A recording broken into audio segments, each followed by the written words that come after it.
Seltzer Kings podcasts. Ryan Reynolds here for, I guess, my 100th Mint commercial. No, don't. I mean, honestly, when I started this, I thought I only have to do like 4 of these. I mean, it's unlimited premium wireless for $15 a month. How are there still people paying 2 or 3 times that much? I'm sorry, I shouldn't be victim blaming here. Give it a try at mintmobile.com/save. Whenever you're ready. $45 upfront payment equivalent to $15 per month. New customers on first 3-month plan only. Taxes and fees extra. Speed slower above 40 gigabytes. See details. Jayne. Here's your tomato. The man they call Jayne.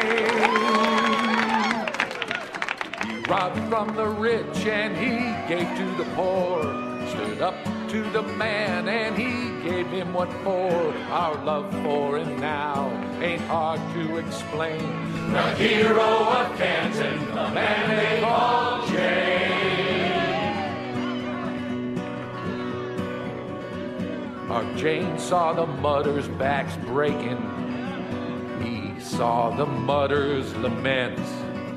And he saw the magistrate taking every dollar and leaving 5 cents. So he said, you can't do that to my people. He said, can't crush them Jayne? under your heel. Yeah, Mel. Jayne strapped on his hat. You got any light you'd like to shed on this development? Stole everything boss Higgins had. No, Mel. No, this must be what going mad feels like. Stood up to the man and he gave him what for. Our love for him now ain't hard to explain. The hero of Canton, the man they call Jayne.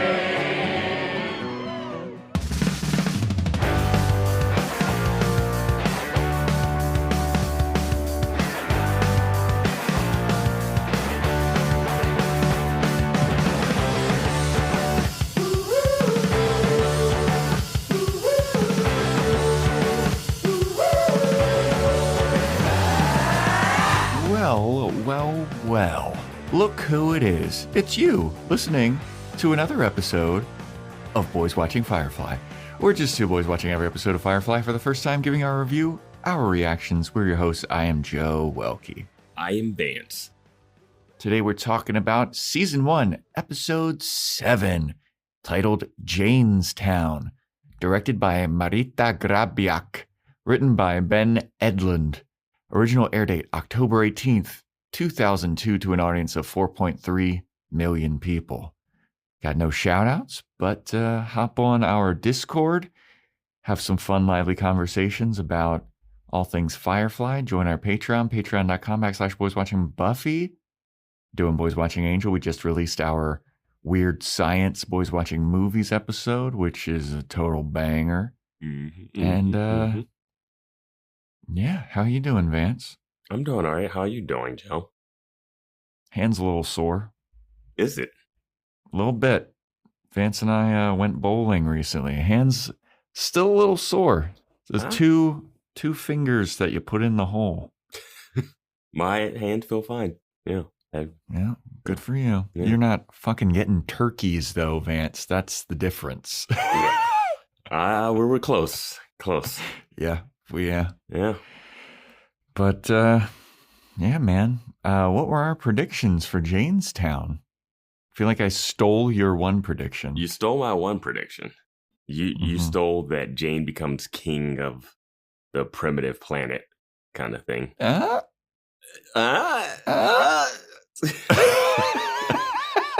like you're like, the prediction of yours I stole? Yeah. Kinda. Yeah. Kinda.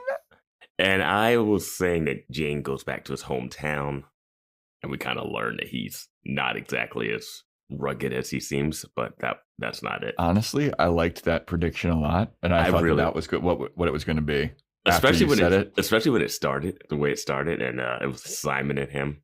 It's like, oh, you heathen, you brute.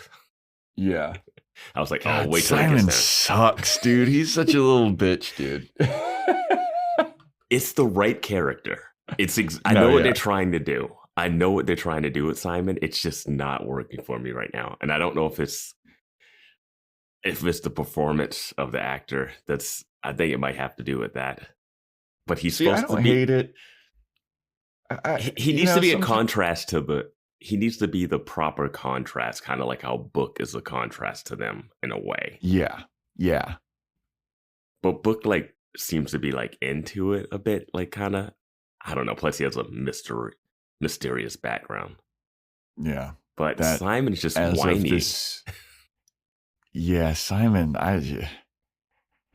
They always try to like shoehorn him into like the missions and stuff. I think my thing is he hasn't done a thing where he becomes super endearing, especially if you haven't watched. Episode. Especially if you haven't watched the original pilot for this, the way it's airing. You haven't seen him like save Kaylee and kind of fit into the group. Like, oh, we need a doctor. But he didn't even save Kaylee out of like the goodness of his heart. He was like, I'll only save her if you fucking protect me. Yeah, but he hasn't had you think he had a redeeming moment in this episode? I don't think he has. I don't think he's had a redeeming moment in any episode. Yeah, same. Like, I get that he's trying to save his sister, but like his whole story is redeeming. But yeah, but he hasn't had stories.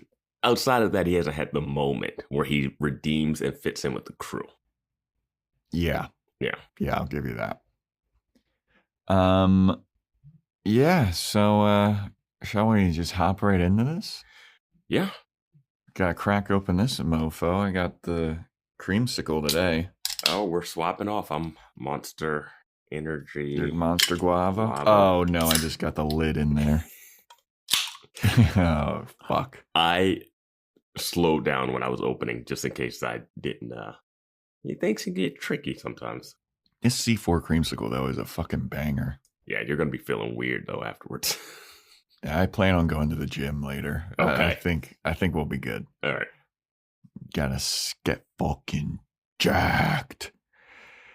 Anywho, happy Thanksgiving, everyone. Yeah. Happy Thanksgiving if you're listening to this as it airs. Yeah. If you're not, happy Thanksgiving anyway. Yep. All right. So here's a little endearing Simon moment. He and Kaylee are talking about using swear words. She hasn't heard him use a cuss word yet.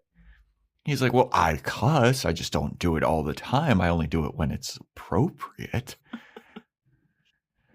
Yeah. And He's then so Inara, prim and proper. Yeah. Inara shows up and she's heading off to be a companion. Her glamorous romance, as Kaylee says. Hope you have good sex. And Simon's kind of looking like, this is an awkward conversation. Okay, what? Oh, good thing I hear some clattering. What do you say to a companion on her way to work? Oh, she's beaming ear to ear, too. She's excited about this. I know. I mean, I guess have some good sex. I don't know. This is 500 years into the future, Vance. They've taken pride in her work, you know? Yeah, dude, fucking get it if you can. Dude, if you love doing it, go for it. But Mal, you better not accidentally marry some maiden. Yeah, because you don't know the rituals of a planet and you're drunk. If you do that, I swear to God, I'll fucking roast you. God. I don't know how companionship isn't legal everywhere. It would be so much safer. Yeah.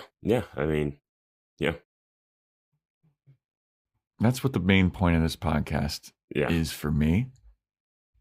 I don't care about Buffy. I don't care about girls. I don't care about Firefly. I'm just trying to get the legislation passed for legal companionship. You really don't know how legislation gets passed then. You think you're going to do it on a podcast. I'm sorry.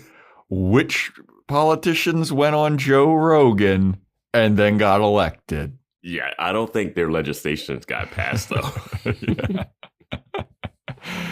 Oh, man. Anyway, Simon hears a clattering, sees Jayne in the infirmary, and Simon rushes over. Jayne's taping a bunch of stuff to him, so he's getting some tape, and he's taping a gun to his body. And Simon's all upset. He's like, did you have to tear apart the infirmary? And Jayne was like, I couldn't find the tape. And Simon's like, oh, son of a bitch. And then Mal shows up. I'm just thinking, I guess there is no guns on this planet. Mm-hmm. Okay. I was just wondering, because I feel like there was a lot of guns, but there's not a lot of guns. All right. No. Yeah, because Mal shows up and he's like, what are you doing? Jayne, we're landing on a no-gun planet. And Jayne's like, yeah, that's why I'm strapping up. I'm not putting it in my holster. I'm just taping one to my body for protection because, I've been on this planet before and I had a run-in with some bad people, and they don't take too kindly to me on this planet. And Mal's like, I don't give a fuck. You are not bringing a gun. And Jayne's like, dang it. And he goes to untape himself and he gets that like rip the Band-Aid off like face. Yeah. It's weird because they don't get patted down at any point. Yeah. And why would Mal be like, you know what? Don't take a gun. We're civilized folk. Like, all right. He wants the deal to go off smoothly. Yeah. But the worst part about this scene is Simon. Oh, my infirmary. Yeah. Yeah. Yeah. So, ship is landing. Inara takes off on her little shuttle. And she disengages and Serenity lands and they get out and they're like, oh man, this planet stinks. And they're going to meet some guy named Kessler to move some goods. And he tells Zoe to stay back with the ship and hold down the fort. And they're like, well, what Simon's like, what goods are we moving? What are we doing? What is this planet? What's going on? And this planet specializes in making clay and mud, which a lot of Serenity is actually made with ceramic parts. So this clay is very useful, Simon. And so she's like, Mal, I think Simon should come with us. And Mal's like, you know what? That might be a good idea. He kind of looks like he'd be a buyer, a man in the business of buying some mud. Mm-hmm. And Simon's like, oh, I could never. I gotta stay back and watch River. And Book slaps him on the shoulder. He's like, get off the ship, bitch. I'll watch over River. Jesus, you're such a exact quote. Such a pitter-pattery bitch. Go live a little. You're such a who-wrong. Or yeah. Yeah. Me and River have been forming quite a bond, so I think I'll be good to look over her. And then Mal's like, yeah, all right, well, let's go. And Jayne's all pissed. He's in his little disguise. He's got goggles on. He's got a little, like winter hat kind of that's strapped over his face to kind of hide who he is. Yeah, he looks like he's about to trudge through the Sahara, like a desert type thing. I was excited in this scene because Zoe is staying back with the ship and Wash is actually going out. And I was like, yay, let's get some Wash and Mal action. And not that much. He does a little. Wash is fun in this one. He gets more than he has been. I know, yeah. But yeah, Jayne's pissed, and they go start looking around this clay mine type of thing, which is just like a bog where people are just like scooping water out of the water, the bog, swamp, and this guy, this head mud dealer, he comes up to Simon, and Simon's like, yes, I am looking to buy some mud. And then the guy's like, well, we got the finest mud in all the worlds. It holds 10 times stronger than steel or whatever. We got indentured servants here digging up the mud. Which we should bring up. At one point, we related indentured servants to slaves with the Inara stuff, but because companions can have indentured servants, which are different than slaves. So step up. Yeah, the tiniest little toe step up. Still not a great thing. Yeah, as the guy says, oh, when we pay them almost nothing, and we pass the savings on to you. It's like, yeah. That's Yeah. Yep. Yeah. So Simon is basically tripping all over himself trying to keep this disguise up because he has no idea anything about the mud that they need to get and how much and whatever. So Mal finally steps in and he's like, yay, it's cool. We're going to look around the premises. You go, you're probably a super busy guy, head mud dealer guy. We'll look around and it'll all be good. So head mud dealer guy fucks off. And Mal's like, okay, thank God. Now we're going to smoothly get out of this mud pit situation and we got to go look for this Kessler guy because that's who we're really looking for. And then Jayne is there and he's in disguise and they look at him and they're like, what the fuck are you doing, dude? Like, why are you disguised? You were here how long ago? I doubt that anybody remembers you. And they're all making fun of him. They're like, yeah, this is silly. Why are you disguised?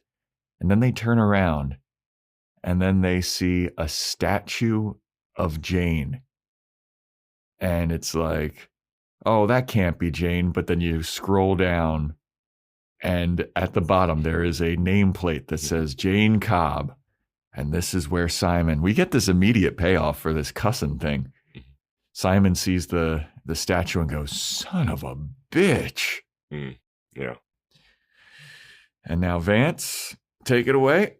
No, I have lyrics for this theme song, but they're spoilery for the thing, so I'll save them for the end. Okay. Yeah, I got couple verses written All out. right. So I love it. I will say it's crazy how they had to go to this mud place when they landed on this planet. Like, they land on planets, but then the planets seem like they were like 2 blocks. Yeah. Well, it's like they land on planets and then they have to like maneuver through things or like walk past certain things. Like, why couldn't you have parked your ship closer where you need to be? Like, I don't know if that's like a designated landing zone or some shit. It's always tricky there. Yeah. Who knows? That's the nitpickiest of nitpicks, though. But I got a nitpick later too. Oh boy, here we go. So Mal, we come back from the song, and Mal is standing there, and everybody, like the whole crew, is standing there, and they're just looking at this statue. And Mal's like, Jayne, you want to tell me why there's a fucking statue of you on this planet? And Jayne's like, I have no fucking idea, dude. Like I told you, I got into some bad shit while I was here last. I don't know why the fuck they would have a statue, but I am worried because now people definitely remember what I look like and I'm here. So I am really going to stay disguised. And the whole crew is like, this makes no fucking sense. Like, why Jayne? Jayne is a dipshit. And Jayne's like, can we just go do this job? Let's go. Stop staring at my statue. This scene lasts so long of them just staring at the statue.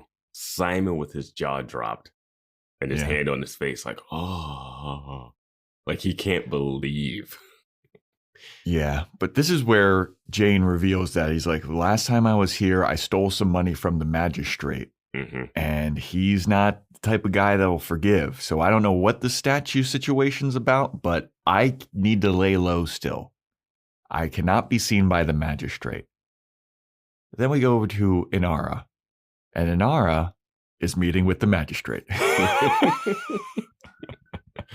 This guy named Higgins. I don't remember his first name, but I just kept writing Magistrate Higgins. But he is the guy that Jayne has stolen from all those many moons ago. And she's there to do business with Magistrate Higgins, but not in the way that you would think. You would think that she is the companion for Magistrate Higgins, but all will be revealed in quite a bit. So we go back on the ship, and Book is looking after River, and she's flipping through his Bible, and she's like writing a bunch of notes in it, and Book is like, hey, what you doing in my Bible? And she's like, your Bible doesn't make any fucking sense, my dude. This shit is made up fiction. I'm fixing it. I'm correcting all the problems in your Bible. She's like tearing pages out and stuff, and he's like, hey, that's pretty important to me. Yeah, don't just rip pages out of my Bible, please. Okay. And she's like, but why? Why do you want it? It doesn't make sense. This is dumb. And Book is like, hey, it's not really about making sense. It's about the stories. It's about believing in something. It's about, the lessons that you can take from it. And it's about faith. And River's like, yeah, that's fucking dumb. He's like, I never watched Buffy. I don't know what you're talking about. But yeah, she tears out some more pages and Book is like, hey, stop doing that. And she's holding on to some other pages and then they start to have a little tug of war with it. And then those pages rip. This is the most likable River's ever been. Just trashing religion. Well, and then this is where Book says, you don't fix faith, River. It fixes you. Mm-hmm. Remember that. Mm-hmm. Mm-hmm. So Mal, Jayne, Wash, Simon, and Kaylee are at a bar. And they're drinking. And Wash drinks something. He's like, oh, what the fuck is this? This is disgusting. And Jayne's like, oh, that's Mudder's milk. I love me some Mudder's milk. Nom, nom, nom.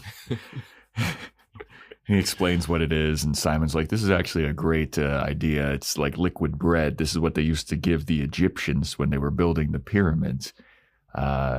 It's very filling, and it's got enough alcohol in it to keep you docile and not question authority, basically.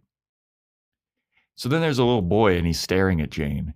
And Jayne's like, stop staring at me, kid. The kid keeps staring at him, and he goes, go get!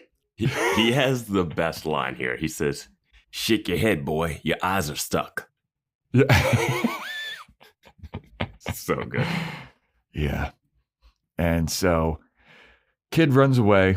Some fancy dressed guy is walking around and Mal clocks him. He's like, oh, okay, this guy does not fit in here in this bar full of mutters. This guy must be up to something. So that fancy dressed guy comes up to them and he's like, I hear you're looking for a guy named Kessler. And Mal's like, yeah, who's asking? And then the fancy dressed guy goes, he's like, hey, look, I know Kessler. I used to know him anyway. He got hacked up to death with a machete. And I know where Kessler's goods are, though, so I am now your contact for this goods delivery dealing shit. This is the weirdest switch up, seemingly. Yeah, why not I just make it Kessler? Yeah, I have no idea. Like, it doesn't have a payoff at the end where you're like, oh, double cross tricks. It's like, just have it be Kessler. Yeah, I don't know why it couldn't have just been Kessler, but yeah, I guess show the danger of this mud planet or something and the danger of getting these goods. Just the narrative thinking of like having watched TV, you're like, okay, this guy is up to no good and he must have killed Kessler and he's double crossing now. Like, that's immediately what you think when some other dude shows up. Yeah, that's exactly what I thought. Yeah. We'll find out if that happens. Spoiler alert, later on. It doesn't.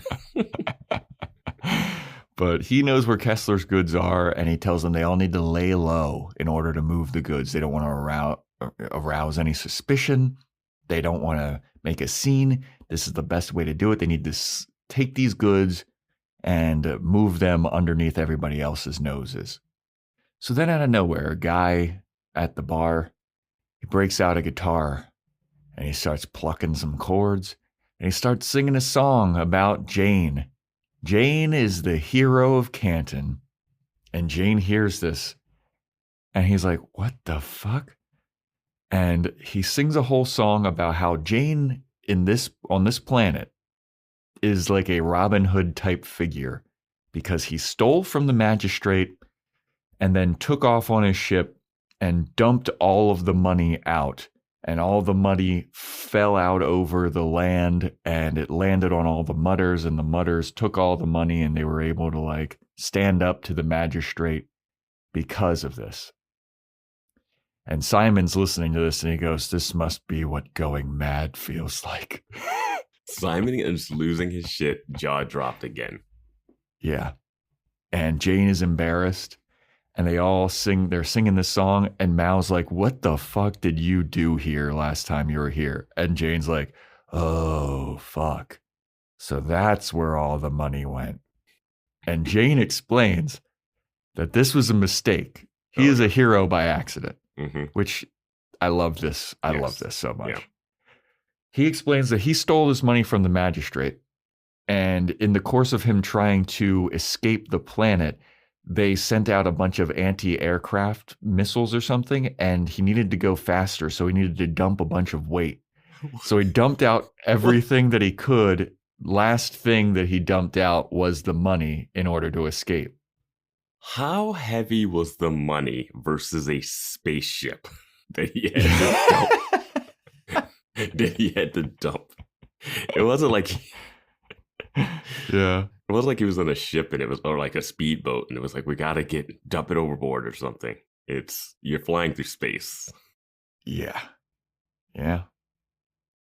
But the people think that he did this on purpose. They think that he dropped the money on the Mutters on purpose, and he's a hero, and he is a folklore legend for the Mutters.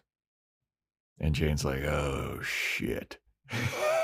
Well, this is an interesting development. Yeah. So then we go back to Book on the ship, and he's getting ready to pack it in for the night.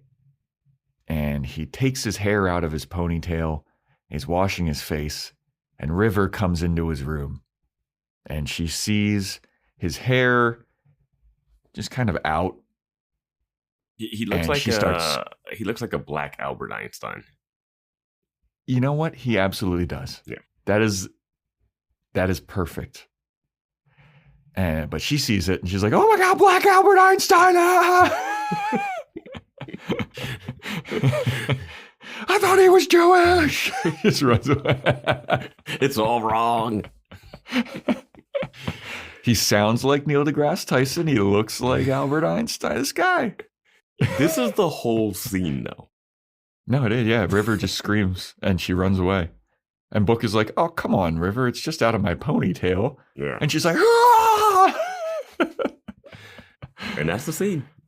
Yep. So then we go back to the bar on the planet, and Jayne is like, "We have to leave now. I am a folklore legend here. Like, none of this shit makes sense. People definitely know who I am. We got to go." And the crew, they're like, "You know what? That actually, yeah, we should probably leave." So they leave the bar and they walk outside. And the little boy that saw Jayne tattletold on him, told the entire village and planet basically is gathered outside this bar to cheer Jayne as they exit. They're like, "We knew you'd come back, Jayne. We knew you'd come back. It's Jayne, the hero of Canton." And they all give their hip hip hoorays to him. Mm-hmm. And Jayne's like, "Oh my God, no." And he goes back inside the bar to hide. And he's like, "I need some more Mutter's milk." And the bartender is like, "For you, Jayne Cobb, the hero of Canton, you don't get to drink Mutter's milk. You get the finest whiskey this side of Canton. 3 cheers for Jayne Cobb." And then they're all like, "Woohoo woo." Yeah. And then we get another nonsensical scene of the guy that's replacing Kessler talking to Mal like, "Hey, be more inconspicuous." And Mal's like, "No, I got this. Shut up. We're done." And that's it. You think this is laying low? And Mal's like, "This is all part of our new plan." And then Kaylee's like, "What's the new plan?" And Mal's like, "I'm figuring it out." Not a Mel heavy episode. Yeah. Yeah. Hey, I don't mind it. No, it's fine. Yeah. That's pretty good. So we go over to Inara, who is getting ready for her companionship. She's set out some candles. She's lighting them. And Magistrate Higgins comes in. She's preparing tea. Yes. Magistrate Higgins comes in with his son, Fess. And Higgins talks to Inara, and he's like, "What's all this bullshit that you got here? What's up with this tea? What's up with these candles? What's all of these drapes over here? Like, I just want you to fuck my son. I don't want you to marry him. My son's a pathetic loser virgin. He's 26. Can you believe it? Still hasn't gotten any puss. I think he was 27. This guy." I wrote 26. I know you wrote 26. I'm going to say 27. All right, Discord, fact check us. I'm saying 26. Joe Welke's saying 26. Vance is saying Vance 27. Tucker's saying 27. I'll admit if I'm wrong.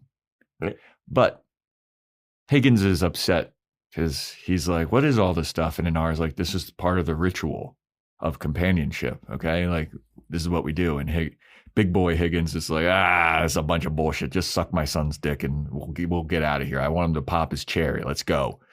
So then Inara grabs Daddy Higgins and she's like, you know what? How about you fucking leave, my dude? You're really ruining the mood here.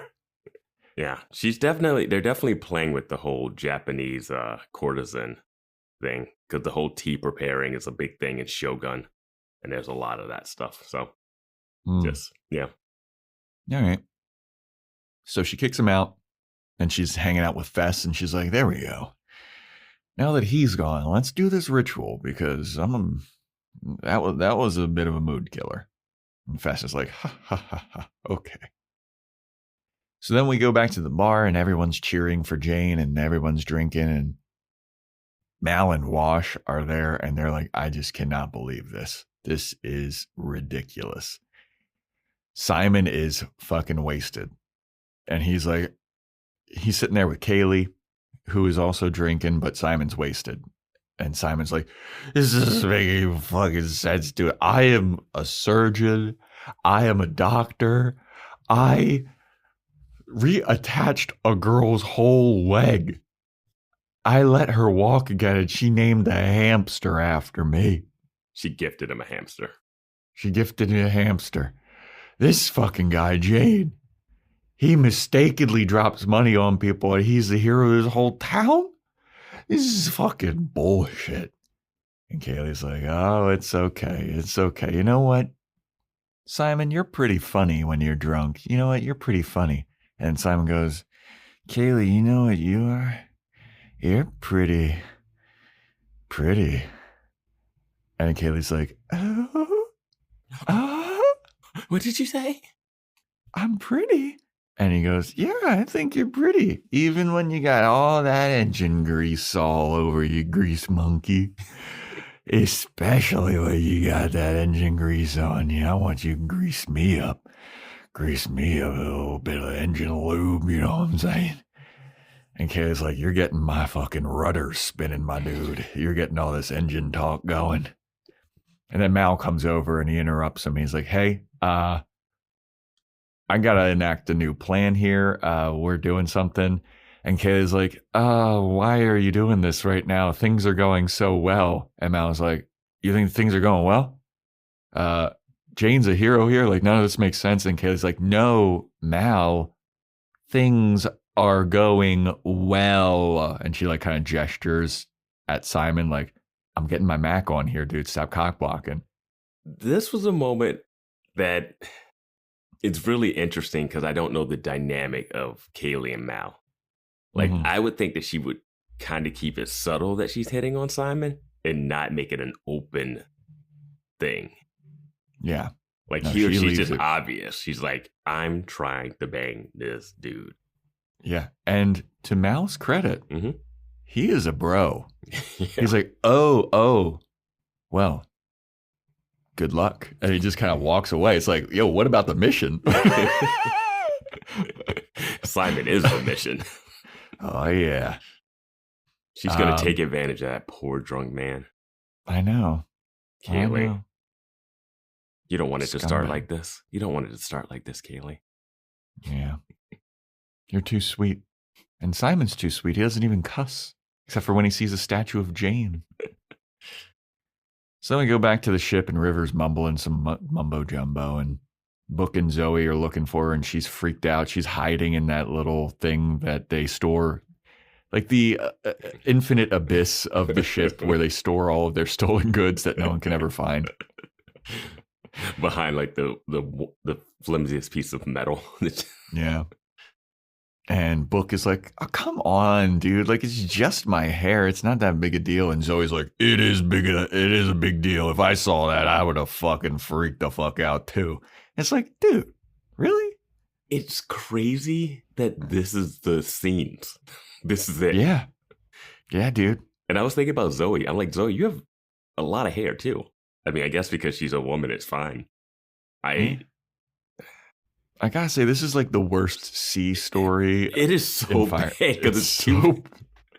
Why? I was like, okay, maybe she sees him once, shadows, lighting, freaks out. But then they cut back and she's still hiding from it.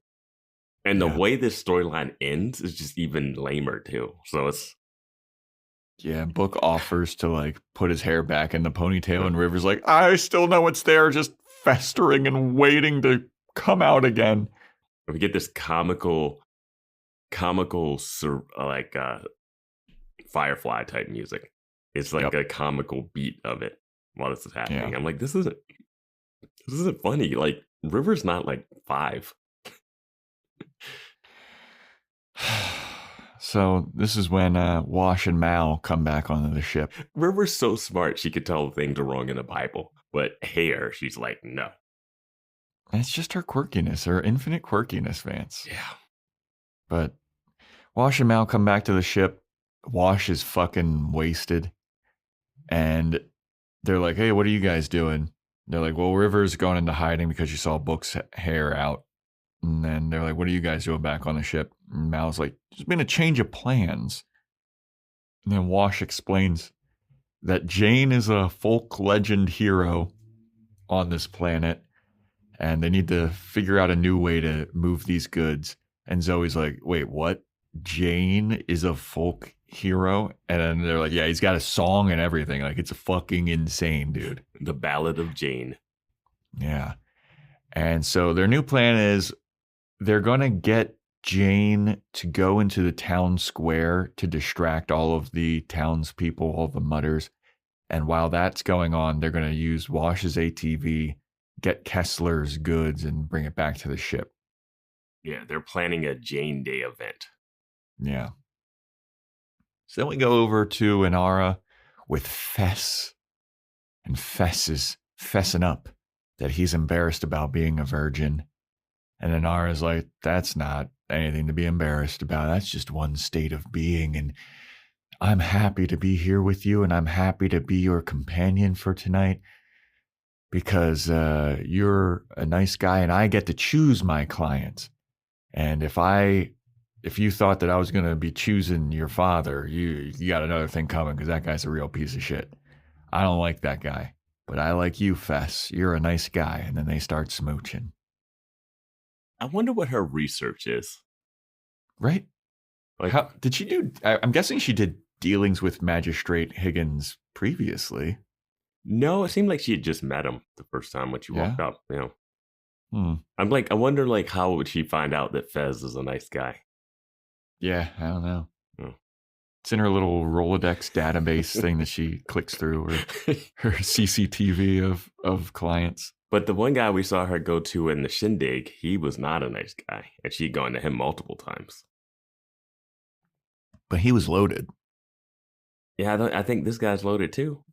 I mean, everybody's loaded if they're affording her, you know? Yeah, that's true. Because she must be like the top. Also, she doesn't companion. need money. She floats around on that little trash ship. What does she need money for? Yeah. Who knows? But then we go back to the bar, and Jayne is fucking hammered at the bar and talking about how, you know, so when I definitely on purpose dropped that money on you, you guys kept all that money? And they're like, yeah. And he's like, and you used it, and you used all of this stuff, and you felt empowered to fight back against the magistrate and all of his like terrible working conditions and stuff. And they're like, yeah, we even had a riot when he tried to take down your statue. And Jayne's like, you had a fucking riot on account of me? And they're like, yeah, man. And we do it again. And he's like, I fucking love it here. Oh, great scene. Yep. Want to shop Walmart Black Friday deals first? Walmart Plus members get early access to our hottest deals. Join now and get 50% off a 1-year annual membership. Shop Black Friday deals first with Walmart Plus. See terms at walmartplus.com. This episode is brought to you by United Airlines. When you want to make the most of your vacation, book with United. They're an airline that cares about your travels as much as you do. United is transforming the flying experience with Bluetooth connectivity, screens, power at every seat, and bigger overhead bins to help fit everyone's bag. And with their app, you can skip the bag check line, get live updates, and more. Change the way you fly. Book your next trip today at united.com. But as happy as Jayne is here, we go back to the magistrate. And the magistrate is there, and he's standing by his fireplace. He's just rubbing his head. He's like, I hope my fucking loser son is getting some pussy finally. And then his little... He's got a glass up to the door.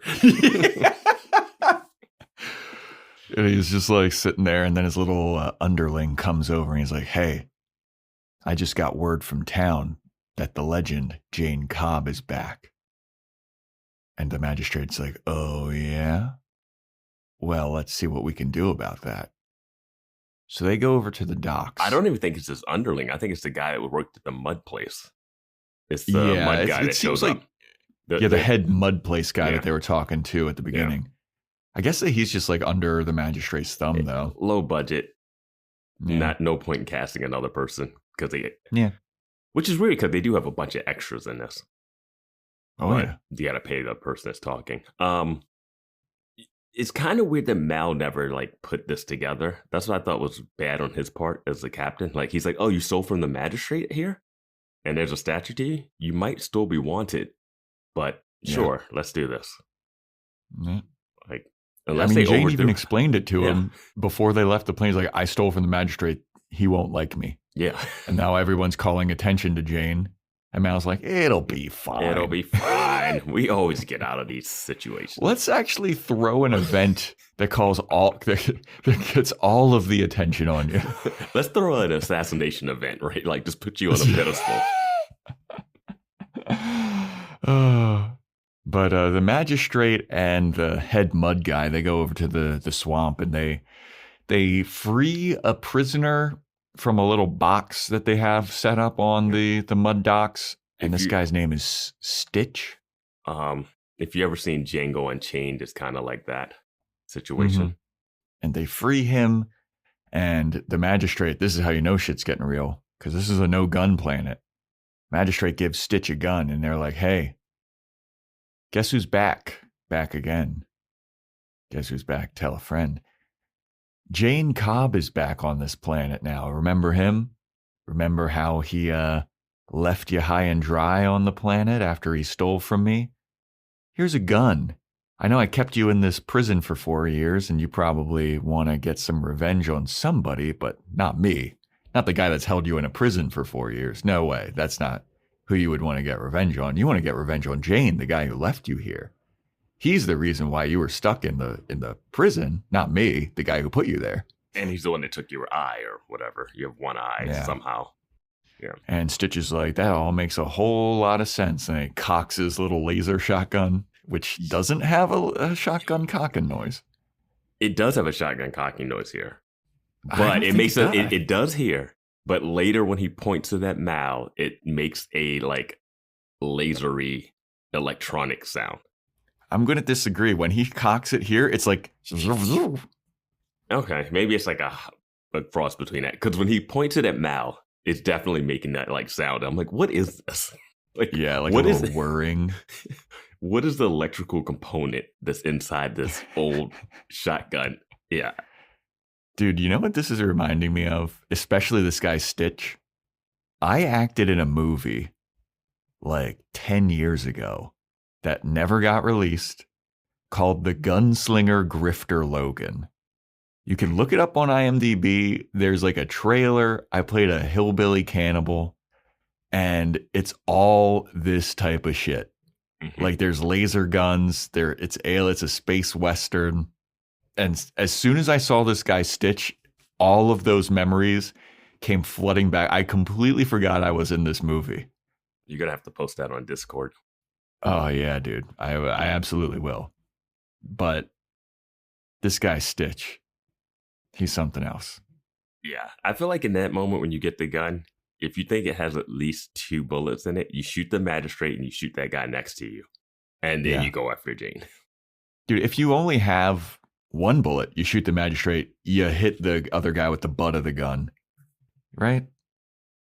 Yeah. And then you can go after Jayne. Yeah, you can still go after Jayne. Yeah. Yeah. But anyway, so Stitch is like, all right, well, I'm going to go and kill Jayne. So then we go back to the town and everybody's wasted. Everyone, it's like the next morning or... Yeah. Is it the next morning? Yeah. I guess they just slept on that bench. Yeah. You know, those bars that just let you sleep there. But Kaylee is sleeping on top of Simon. And then Mal comes over and he's like, what the hell? Oh, Jesus. And he wakes them both up. He's like, hey, wake up. We got to get to moving the goods. We got to start doing the job. He's like, I don't know what went on here. And Simon's like, oh, I swear, I didn't do anything. Nothing happened. I would never, especially with Kaylee. Oh, ew. And Kaylee's like, how could you? How could you? Crosses her arms. Oh, you would never with me, huh? That's not what you were saying last night. And Simon's like, what? It was, and Kaylee's like, you can stay here at the bar and get something to eat because that's what proper men would do. Or I don't know what she said. It says time civilized person had his breakfast. Yeah. I was like, okay, what is that supposed to mean? Yeah, she doesn't eat breakfast because she's uncivilized. I don't know. All right. How many times is Simon going to offend her and still have her on? Well, we got 7 more episodes, so I'm going to guess at least 7 more times. Your ship's a piece of shit. I never hook up with you. But then Jayne comes walking downstairs with a lady on his arm, and he's hammered, and he's singing his own song. He slaps this lady on the ass, and he's like, this is what a fucking great night it is. And then Mal's like, Jayne, as much as you probably are enjoying this, we need you to go to the middle of town right now and call all the attention to yourself. And so, yeah, that's what they're off to do. Yeah. And they leave Simon at the bar. So then we go to Inara and Fess. And they are in the afterglow of sex. And Fess is like, I thought I'd feel different. I thought I'd be like a real man now. He feels nothing. And Inara gives him this whole speech about how losing your virginity doesn't make you a real man. You got to do that yourself. You become a man through some other set of circumstances. This doesn't mean anything. She says that a man is just a boy who's old enough to ask that question. Yeah. Which is she's supposed to be deep. Yeah. I was like, all right, sure. But then the dad starts banging on the door. He's like, My you get turn? some pussy yet, son? My turn.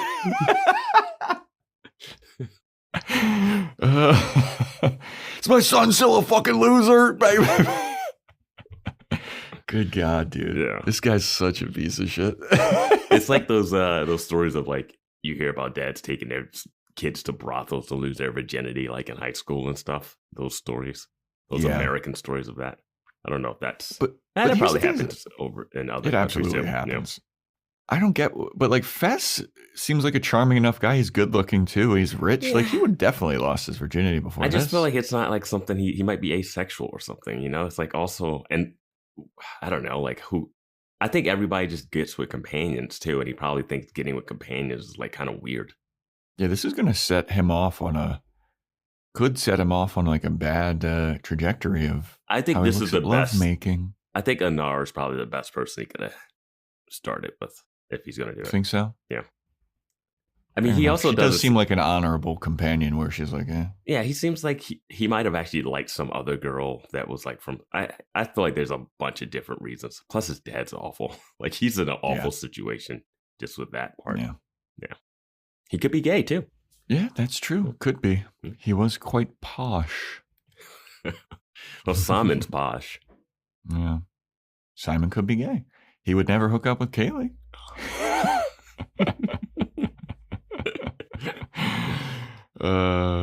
Anyway, so then we go to Mal, and Mal is like talking about how he's about to enact this distraction plan to move the goods.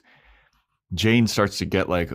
starts to feel good about where he is on this planet. He's like, you know, it's crazy. I feel like I made a difference in these people's lives. Like, I helped them. And this is like, feels good to like help these people. And I just wanted somebody to be like, you did that by accident though, right? Well, he feels bad about using his fame to scam the Mutters here. Yeah. But I don't feel like you're taking anything from... The thing is, I don't know what this thing that's taking that Kessler's bringing them, so it doesn't matter. It's just a... What is that? What is that Hitchcock thing? That... Red herring? A MacGuffin. It's just like a MacGuffin to get him on the planet. But so then Wash shows up with his ATV and the crew. They're like, all right, well, we're going to go look for the goods. Jayne, you go to town and cause this big distraction. So the crew's looking through the woods and they're like, how are we going to find it? And they're like, it's right there. And yep. Everybody start digging. It was like underneath like some camouflage stuff. It was like just some crates. It's always the smallest amount of stuff too. Yeah. It can always fit very nicely on this ATV. Yeah. But we go back to Inara and she's talking to Fess, and she gets word that there's a criminal in town who stole from the magistrate. They said there was going to be a criminal hearing later. Yes. Yeah. There's a criminal hearing. It's this guy, he stole from my father a long time ago, and he came back from this town, and we know that his ship landed here not too long ago. And Inara is like putting two and two together, and she's like, oh no. Oh, trust me. No. Oh, look, I know this thief. I know what he's all about. And Fess is like, really? And she's like, yeah, he's on this whole trip. He's got like a heart of gold. He thinks he's like this like roguish thief for the good of the people, but like he's really just kind of a fucking dipshit, and he means well, but like he doesn't really know what he's doing. And then Fess goes, the hero of Canton, Jayne Cobb. And Inara's like, yeah, wait, what? What? Jayne Cobb. And then Fess is like, yeah, he's a big deal here. He stole from my father, and there's a criminal hearing that's going to happen for this guy. And moreover, we've been tracking his ship, and we put an it's something like they landlocked it. Landlocked. He can't take off. When he tries to escape, his ship isn't going to work. And Inara's like, oh, fuck. How am I going to get out of here? Exactly. Well, she's got her little shuttle. It's interesting because it made it seem like her shuttle needed to be like in the airspace to fly, like in atmosphere. Like the shuttle can't fly outside of atmosphere. It's like you need a bigger ship. But in the last episode, the other lady was able to just take that shuttle and fly through space. Yeah. So whatever. So we go back to Simon, who's drunk at the bar, or he's sobering up at this point. And Stitch shows up at the bar and he's like, hey, pretty boy, heard that you're in league with Jayne Cobb. Is that true? And Simon's like, well, I mean, I wouldn't say that I'm in league. I kind of fucking don't really like that guy. And then Stitch just punches him. He's like, shut up, pretty boy. Where is he? And then Simon tries his feeblest to fight back. He's crawling away. He grabs some kind of like ceramic clay pot, and he bangs it over Stitch's head, and Stitch is like, oh, you just made me angrier. Yeah, he cuts his arm or something, and it seems like it's going to be more than what it is, but yeah. Yeah, when Stitch cuts his arm, it's like the bad like way. Slit wrist, like, you don't go across the street, you go down the lane or whatever they say. But my nitpick here is this. Who told Stitch comes into the bar and he's like, yeah, they told me that you were here you're one of Jayne's crew. Who told Stitch about Simon but didn't tell him about the Jayne Day event that was happening? Yeah. Yeah. And Simon actually ate breakfast too. He actually had food. He asked for a menu before, and they were like, what's that? Yeah. Oh, so funny. The juxtaposition. That bar's handling business, man.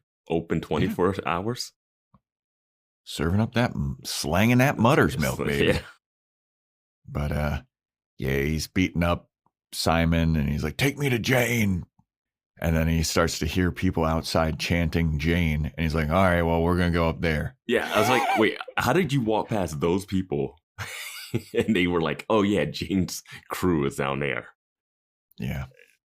But he takes Simon up to the celebration and Wash is driving by with the goods and they take him back. And the mud workers, the head mud worker guy, he's working with the magistrate and he's telling all of his other mud worker buddies to stand down and let the Stitch try to kill Jayne or something. It or seems not like. let him pass or something. Because there's a whole thing about they stood up to the magistrate. I thought it was going to be a big like revolution type thing, revolt. Yeah. I don't know. I was a little confused about what happened there, if I'm being completely honest.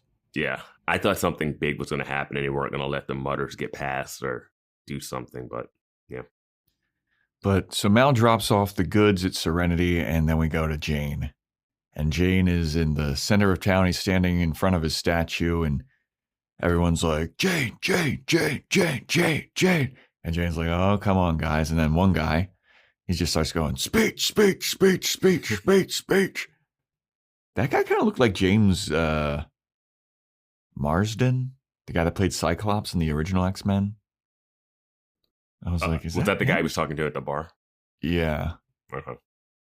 But Jayne gives a speech, and now all of the Serenity crew is back, and they're listening to Jayne's speech, and Jayne's like, I don't know much, but you guys took that money, and you definitely did stuff with it, so there's that. And everyone's like, woo! It is, and Mal's like, that was a pretty good speech. It is wild that they were able to get the stuff back to Serenity and then back to the speech. Yeah. Like, did you need a distraction? Because it seemed like everything happened before Jayne even said a word. I don't know. That speech was okay. I thought it was going to be deeper than that for Mal to be like, that's a good speech. I thought they were going to be like, that wasn't much, but these mutters are liking it. I don't know. Yeah. I thought that Mal would have been like, that's it. Yeah. But the mutters just like erupt. He's like, oh, I guess that's it. No, he was like, that's pretty good. I was like, all right, I guess. But as everyone's celebrating and basking in the glory of Jayne, Stitch shows up and he shoots his gun in the air and everyone parts like the Red Sea. It's so funny. A planet where there's no guns, you hear gunfire, and instead of just scattering, you go, huh? He must want to shoot Jayne. Let's all get out of his way. Yeah. He might have screamed something like, Jayne Cobb or something. He does. You think you scatter when you hear the shotgun, no. Yeah. Yeah. But they all like part and he's got Simon and he throws Simon on the ground. He's like, I got your boy here. And Jayne's like, it's not really my boy, but whatever. Doesn't Kaylee go over to Simon and go, oh, baby? Yep. I was like, what? Yeah. But Jayne recognizes him. And he's like, oh, you're Stitch. And Stitch is like, you're damn right I am. Remember me all those years ago? I'm going to tell you the truth about what happened on that folklore day. See, I was partners with Jayne, and we were trying to steal from the magistrate, and we did. But then we got that anti-aircraft guns trying to take us down, and we needed to drop weight. And we dropped everything. We dropped cargo, we dropped fuel, we dropped everything. And then it was down to me and the money. And what did Jayne do? Jayne kicked me out, and he left me on this planet stranded. Because, Jayne would have never let go of that money unless he had to. And then afterwards, I guess he just kind of kicked off the money so he could escape because he's a coward. And Jayne's like, yeah, it checks out. Jayne's like, you would have done the same thing, Stitch. And he's like, no, never leave a man behind. I was like, oh, Stitch has like more loyalty. Yeah. Now I'm Team Stitch right now. Yeah, fair enough. But Mal is trying to get behind Stitch at a certain point, and Stitch figures it out, and he points his gun at Mal, and he's like, don't you fucking try anything, buddy. And he goes, I got this laser sawed-off shotgun. And Mal's like, okay, cool. So then Stitch then takes aim and fires at Jayne. But the guy that was chanting for his speech jumps in front of it, and he takes a bullet for Jayne, and Jayne's like, what the hell? Jayne takes a knife out of his pocket, throws it at Stitch, hits Stitch in the shoulder, and Jayne gets on top of Stitch, and he starts beating him up, and then he just like busts his head over some rocks or some shit, it looked like. The base of his statue, it looked like. Yeah, and it's pretty fucking brutal for old Stitch. Yeah. And then Jayne runs over to the guy that wanted a speech, and he's like, you idiot! Why would you do this for me? Why would you do it after you heard all the truth? You fool! And then that guy dies, I guess. Yep. And Jayne stands up and he confesses to everybody, to all the mutters. He's like, yeah, I didn't drop the money on you guys on purpose. Nobody would fucking do that. And you're all a bunch of rubes for thinking that somebody would. I'm not one of you. I'm not your hero. I was trying to escape. I'm more of a coward than anything. And I don't deserve this. And I don't deserve this statue. And he hulks out and he pushes over his statue. He's like, I wouldn't throw money out of the goodness of my heart. You're all a bunch of idiots for doing that. And then the little boy that ratted him out walks over and he gives him his bloody knife back. And Jayne's like, thanks, kid. Yeah, he pulled that knife out of Stitch's chest and hands it back to Jayne. I was like, all right, man. Wow. But yeah. So that is Jayne's and the person adventure. running the mud business and the people working for the magistrate do nothing here. Mm-hmm. They do absolutely nothing. Yep. This was the magistrate's one plan. The guy that stole money from him became a folklore here. He was like, I'm going to send a guy who's been trapped in a box for 4 years with one shotgun. And if this doesn't work, I guess that's it. Mm. Right. So the crew goes back to Serenity. Yeah. Jayne's feeling bad, though. He's feeling really bad. Mm-hmm. And he's like, yeah, man, I don't know why that guy fucking took a shot for me. And Mal is like, all right, well, we're all back on the ship, Wash. Let's take off. And Wash is like, I'm trying to, but... He's like, I don't know how I heard you say that. I was in the cockpit and you just mumbled that. No, Mal did press a button. He did press a button in the cargo. All right. No nitpick. Nitpick withdrawn. But Wash has discovered that the ship is landlocked. They can't take off. And then Inara shows up and she's like, you having trouble taking off? And Wash is like, yeah. Did you not just hear me fucking say that across the whole loudspeaker? You don't see me hit all these buttons like a crazy person? And then Inara's like, huh. Okay, well, maybe give it 2 more seconds. And then Wash is like, beep. Oh, okay, we're good. We're taking off. Goodbye. Whew. And then Inara is like, whew. I got that good pussy, my dude. I can sway people with my companionship. I'm curious about how the mechanism for landlocking a ship works. Yeah, I don't know. It is interesting. It's a nice little thing.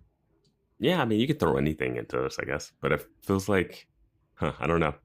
Yeah, it can't be like a hardware issue. No, I mean, it has to be like something like a virus on the ship or something. Yeah, it's weird because the ship his ship even said it was landlocked. And somehow Wash doesn't look at it and be like, oh, we're landlocked. Like, this has never happened to him before. Guess not. But we go over to Fess, who's getting yelled at by his dad. And the dad's like, you did what? And Fess is like, yes, father. I took the landlock off of Serenity because you have run yourself afoul of these people and I don't like you and I'm standing up to you finally and now this is what really makes me a man, not just popping my cherry. And the dad's like, well, at least you got some. I didn't get fucking anything, dude. He's like, you wanted to make a man out of me? And it did. And boy, Fess is man spreading like a motherfucker underneath that table. Right, dude? That shot is so specific. It's a shot. You can see his legs under the table, and he is spreading from the West Coast to the East Coast. Yes. It's and the table pole is right between his legs. Yeah. To show he's big dick fest now, my baby. God. He's all man. I was like, geez, he is a man spreading that. Yeah, dude. Yeah. He's like in a split. It's like to a point where that would be too uncomfortable. It's too far. Yeah, dude. It's nuts. Yeah. So we go over to Jayne, and Jayne's feeling bad on the ship. He's just like looking out on the cargo bay, and he's feeling bad. And we go over to Book, going over to River, and she's fixing his Bible some more, and he's about to say something to her, and she goes, "Just keep walking, preacher man." And he's like, "Okay." Just it feels like they wrote the episode and they had like time to fill, and they were just like, let's just put these scenes in here. Yeah. The River Book stuff. Because I'm thinking, okay, River and Book going to be together. This should be interesting. And instead, it's just hair jokes. Like 3 scenes, and it's all about his hair. It's first about faith and the religion stuff, and then it's like hair joke, hair beat. Yeah. Yeah. All right. I get that it's to set up like the allegory or the theme of the episode at the beginning, but the hair thing doesn't. It's like once they got that out of the way, they were like, we got nothing else for this scene. I'm sure Discord's going to have some kind of thing that's like, oh, this is what the hair stuff symbolizes. I hope it's so. a story in the Bible. It just went over my head if there is something like that. It just felt like, like a gag that they drove into the ground. It's like, it's funny the first time she runs away. It's like, okay, I guess. But then they just keep piling on it. And at the end, she's like, walk away, preacher man. It's like, so what is her? Is she not going to ever be cool with Book? Next episode, she's fine with Book again? Like what? Yeah, and I was just like, she's still like going through his Bible and going through the inconsistencies and stuff. I think she was putting it back together or something. I don't know. Yeah. Okay. Yeah, because that is what she was coming back to his room for. Yeah, okay, yeah. But now she can't even like look at him. So, so much for that bond they were forming. Yeah. So then we go over to Kaylee, who's patching up Simon, and she's like, "You really need to learn to stand up for yourself. I mean, did you even try to fight back against that Stitch guy?" And Simon's like, "You know what, Kaylee? You confound," or no, she says, "Simon, you confound me because like you won't cuss. And you're all this like proper, polite guy, and like you don't need to do that. Like I don't get why you're doing that." Simon's like, "It's important to me to be proper because that's what separates me from everybody else here, because it's what makes me, it's what shows you that I like you and I have a crush on you. It's a sign of respect." And Kaylee's like, "Oh." And then Kaylee's like, "You weren't respecting me that night where we made love." And Simon's like, "Oh, shit. Excuse you, did what?" And Kaylee's like, "Just kidding." They love their pranks. They love their pranks on this shit, my dude. This might be the best one. Yeah, this one's actually the one that's like actually a prank and not just like so mean-spirited. Or clunky too. He says being proper out here is the trick, is like more important because it's a place where you don't have to be. It's like showing, like being loyal when you don't have to be is more of a thing, you know? Like yeah. And it's a good point. I like Simon's here. It's fine, but I don't love Kaylee just still fawning over him again at the end after like being offended. Well, he just goes, "I would never" with Kaylee. And it was like, were you saying that to make Mal not think that you would with her? Like, I don't know what that line is. You know, like that line should have been Kaylee, but I don't understand that line as being proper. Like, he'd have been like, "Oh, I would never take advantage of her." Like, like say that, but not like with her. Never, not her, especially not with Kaylee. Like that's so pointed that that doesn't jive with the whole properness of it all for me.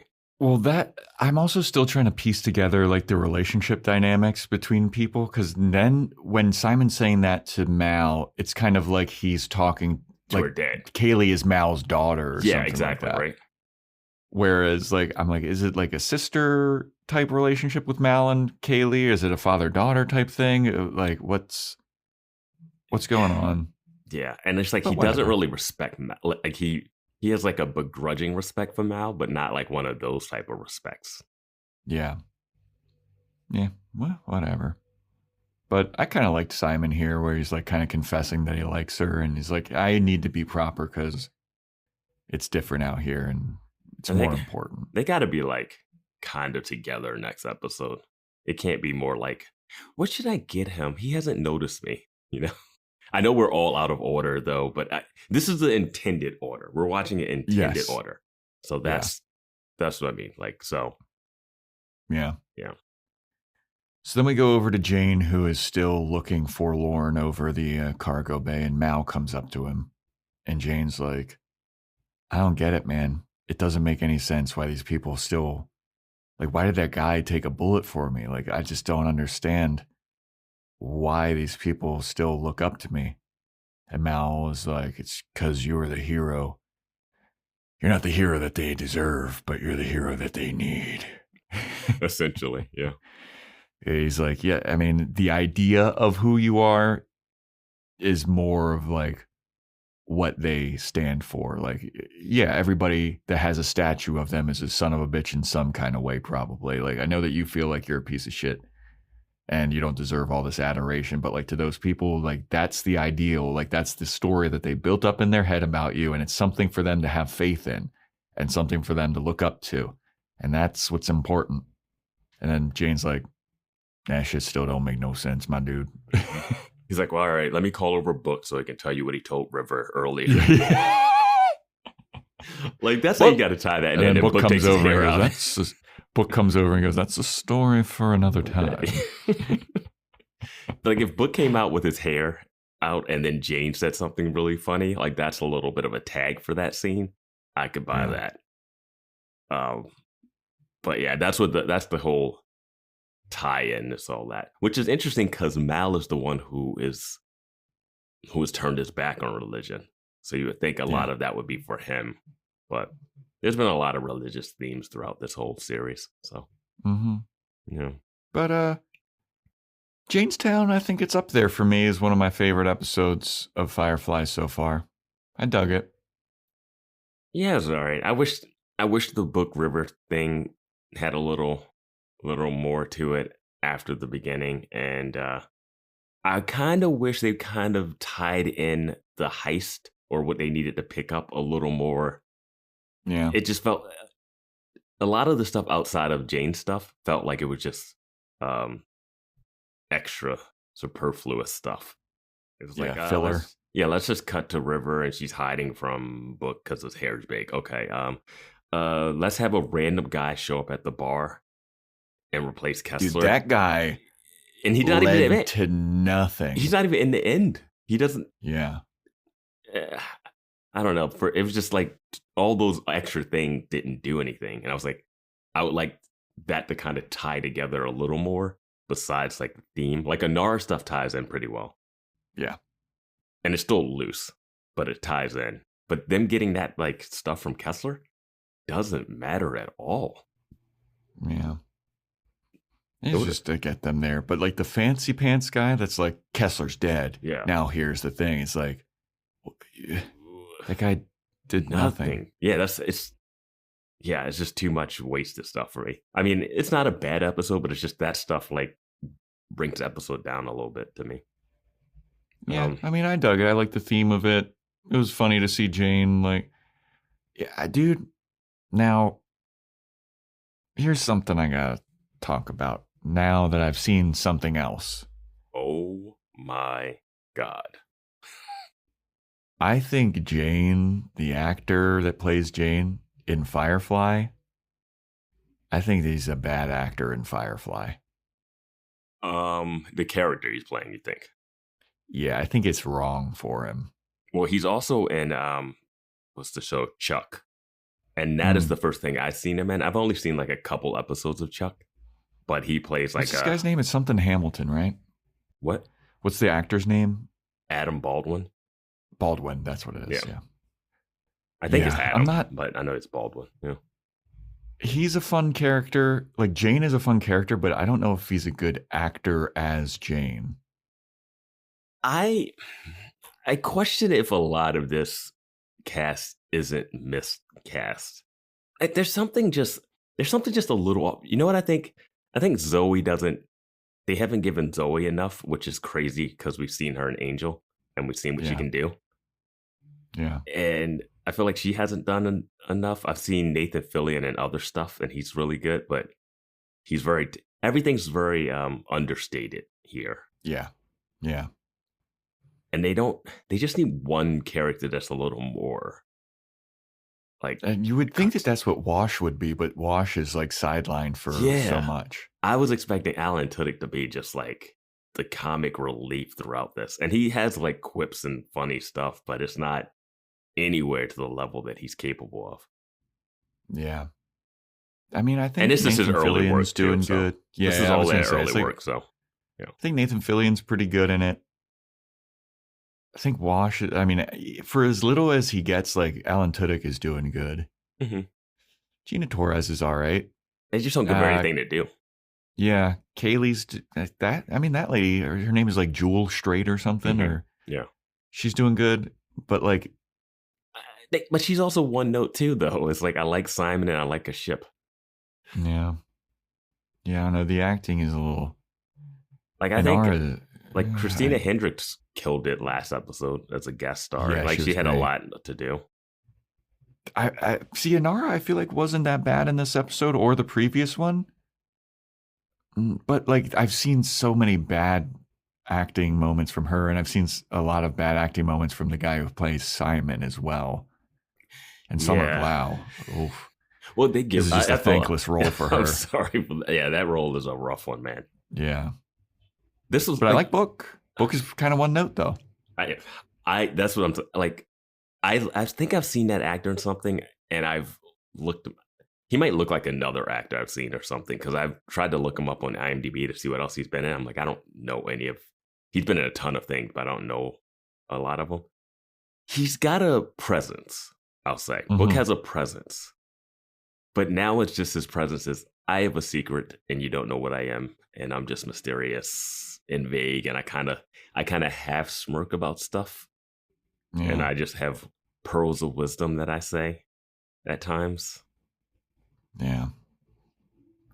He's like that Key and Peele sketch. Remember, it was like the old black man like giving advice to young people. He's always like shaking nuts. Yeah.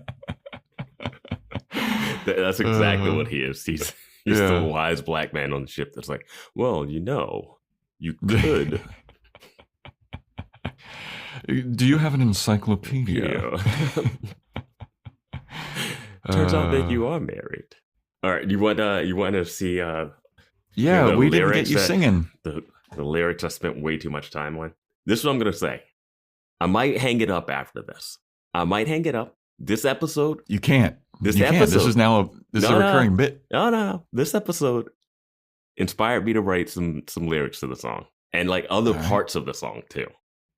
Wow. Okay, we got a full. We got 6 lines here.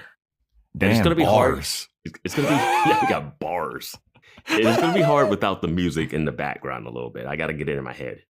But I would like to pass the torch to our Discord listeners to give us some lyrics. Throw some song lyrics in, and we'll try them out on the podcast. Make this more interactive. Okay. I can't be the only one having fun writing lines late at night.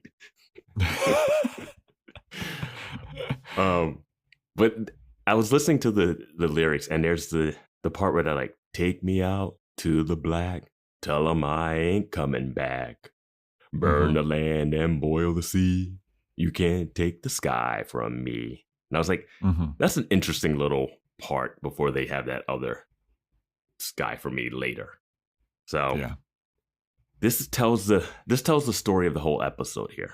I'm gonna give it a go. I'm excited. All right. Lead me in. Give me a little tune. River thinks the Bible's whack. Tell Book to tie his hair back. Drink mother's milk and sing a song. Folks think Jayne ain't do no wrong. Oh, this is good. Call me dumb, but don't you see? You can't take their faith from me. Oh, yeah, Vance. There we go. We love it. Yeah. All right. On that note, next episode is titled Out of Gas.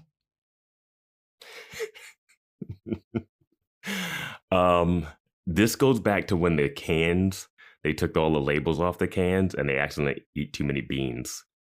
Oh, okay. Yeah. No, they go to like, real prediction, they go to a refueling station in space and have hijinks. But they don't do hijinks in this show. That's my problem. They don't do hijinks.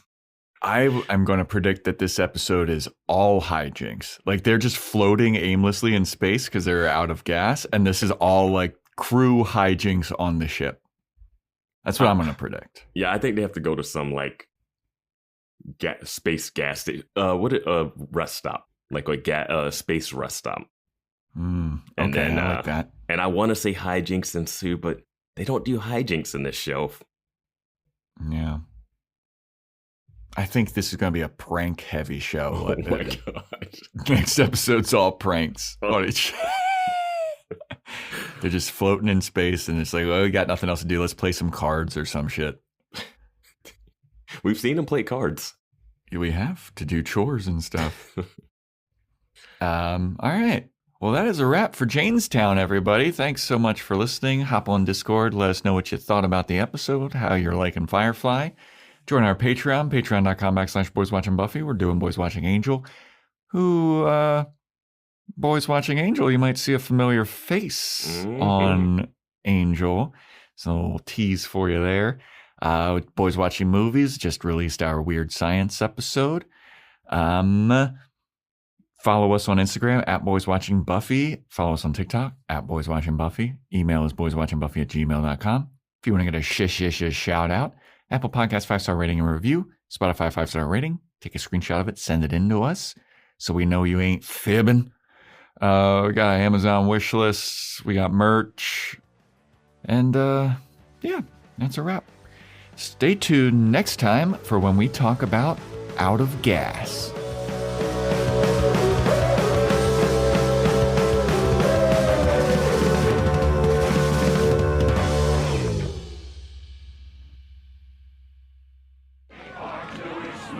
We gotta go to the crappy town where I'm a hero.